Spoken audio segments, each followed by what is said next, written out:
My boss banned overtime. So I stopped saving his job.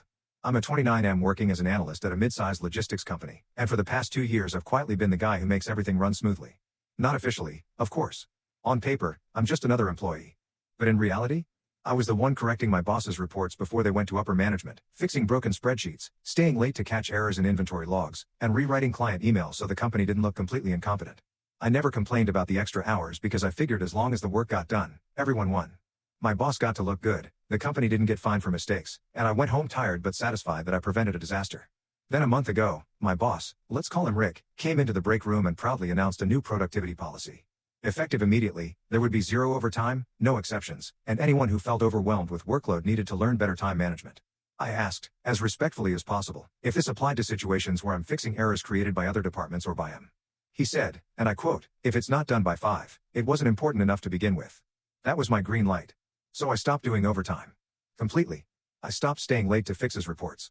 I stopped double-checking spreadsheets. I stopped cleaning up everyone's messes. I clocked out at exactly 5 every day and walked out with a smile. It took exactly 3 business days for the chaos to start. A shipment record error went unnoticed and caused a truck full of product to show up at the wrong warehouse. A client noticed that an email from Rick sounded like a child wrote it and demanded a call with someone competent. Upper management got hit with a quarterly report full of formatting issues and missing data. All things I used to quietly fix at 6:30 p.m. after everyone else had gone home. Rick tried to blame the other departments, but the trail of mistakes all pointed back to him. He stormed into my office asking why I didn't catch the errors. I reminded him of the new no overtime rule and said I simply didn't have enough time during regular hours to rewrite his work. He turned red and said I needed to prioritize better. I told him I prioritized the tasks assigned to me, not cleaning up after everyone else.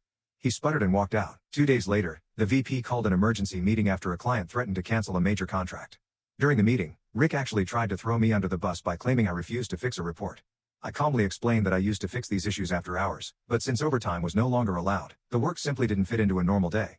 The VP turned to Rick and said, "Why would you block overtime if the work requires it?" Rick just stared at the table like it had betrayed him. By the end of the week, I was asked, privately, to resume whatever you were doing before, and overtime was reinstated with approval required.